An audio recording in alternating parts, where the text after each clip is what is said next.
Do you know someone with major depressive disorder? Unfortunately, major depressive disorder is a mental illness that is one of the most widespread forms of mental illness in the world, with research indicating that sufferers can develop the illness through genetics as well as through their social environment. The commonality of this mental illness indicates that major depressive disorder is a major health issue which needs to be tackled. Caspi et al. In fact indicates that his research throughout a person's lifetime, stressful events that include the person feeling humiliated, threatened, or an event that may induce a feeling of loss can be a stimulus to the onset of major depressive disorder.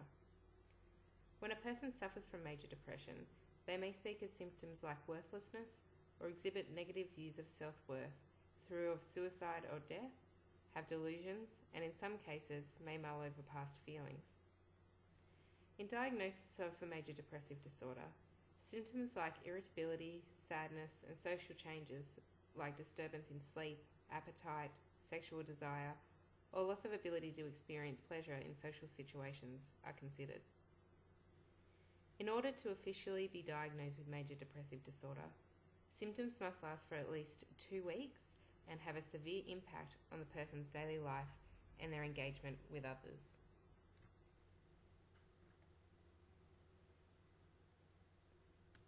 It has been suggested that major depressive disorder is an episodic disorder, with at least 50% of those who suffer from the illness having recurrent episodes. Research by Bellmaker and Agam indicate that major depressive disorder is an intricate mental illness that is usually not caused by a single gene, but a range of genetics. While acknowledging that major depressive disorder is a mental illness that is partly prone to heritability personality traits, other heritable factors are also considered to influence the onset. The inclusion of these heritable features can influence early onset of depression and cause sufferers who are prone to the illness a higher recurrent rate than any other form of depression. Research undertaken by Marshall, as well as Peters, Nicholson, Delispool, and De Vries on human brain activity in individuals with major depressive disorder, indicate there is an overuse of cortical activation in the left frontal cortex, which results in what is referred to as a negative affect and low levels of positive affect. The development of a high negative affect results in negative feelings towards the environment of which the individual surrounds itself. Those who are diagnosed with major depressive disorder have found to not necessarily have high levels of negative affect, but low levels of positive affect.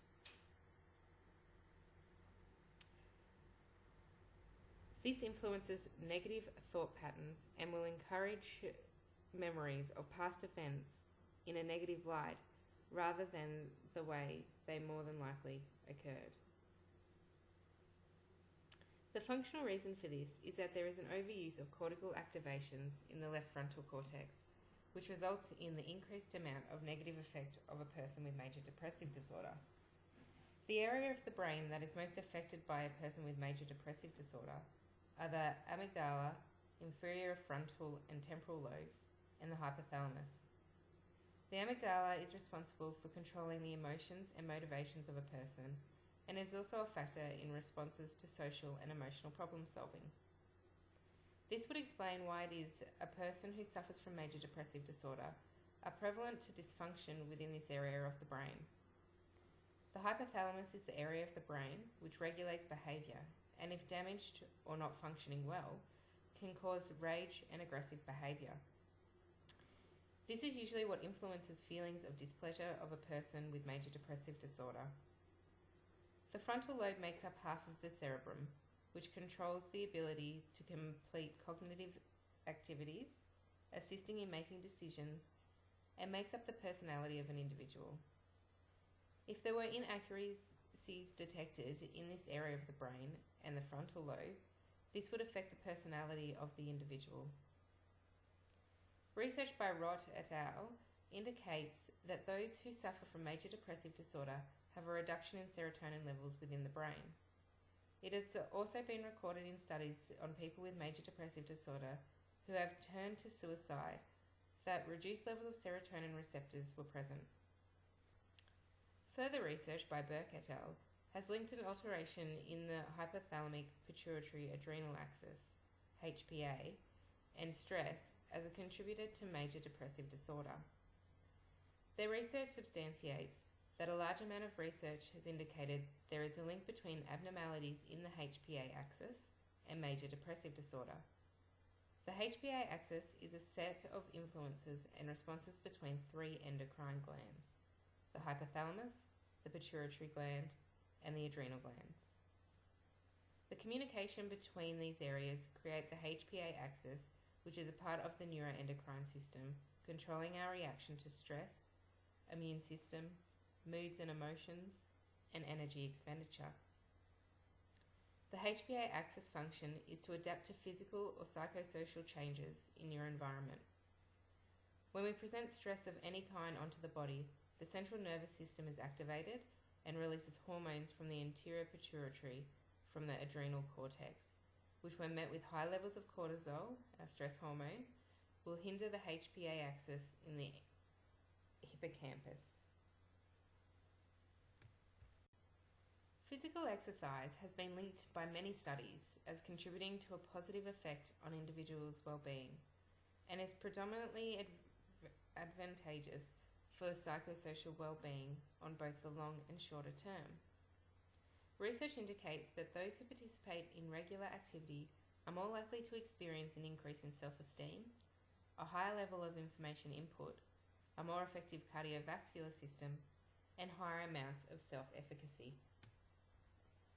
One area that is affected by the introduction of physical exercise is brain-derived neurotrophic factor, BDNF, which is a protein that is released in the brain to enhance plasticity and neuron survival.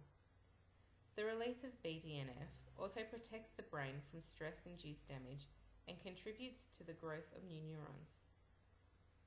Mehta et al.'s research has associated BDNF with prevention of major depressive disorder because stress has a toxic effect on hippocampal cells and can kill or damage them.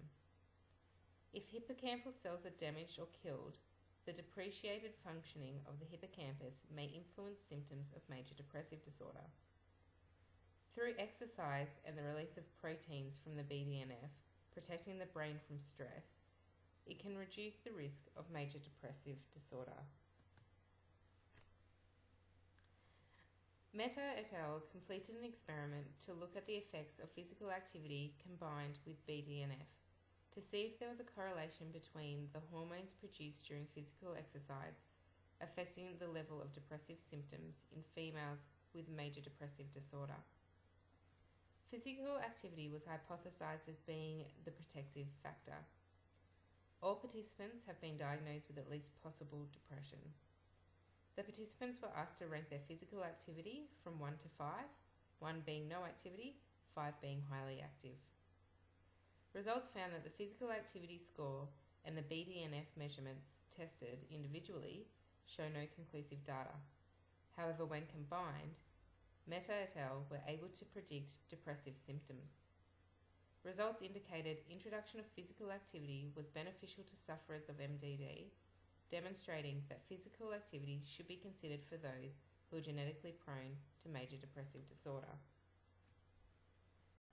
Furthermore, according to research conducted by Nagel, those who complete moderate physical exercise are less likely to develop mental illness, such as anxiety and major depression, due to the positive correlation between the neuroendocrine system and immune system, which are affected post-physical exercise.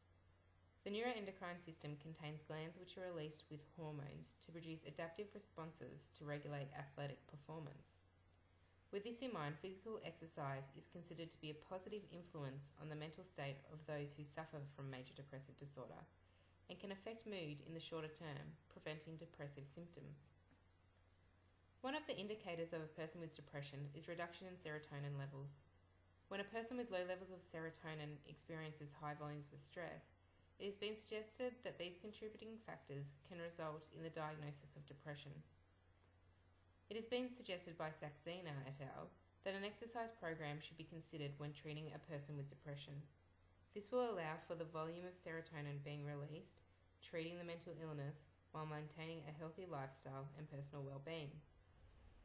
Physical exercise has been linked to improvement in mood, proving to be beneficial to personal well-being and coping abilities in the short term.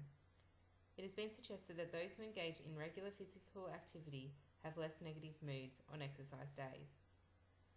During physical exercise, neurotransmitters are released, including serotonin and norepinephrine. The chemicals are responsible for processing information to the brain, which relate to cognitive ability. During physical activity, an influx of the calcium is produced, brought on by stress of the activity, which in turn has an effect on the neurons within the hippocampus. Exercise enhances the creation of the neurons within the hippocampus, which is part of the limbic system of the brain, playing an important role in memory and brain functioning. While the effect of exercise on individuals at elevated risk for major depressive disorder is not clear, current research has indicated that by involving those who have been diagnosed with major depressive disorder and physical exercise, the neurological improvements are available. Services are available for those who need help with this illness, so please use the services to help yourself or someone you might know to make life a bit easier, or go and do some physical activity. It could help the process.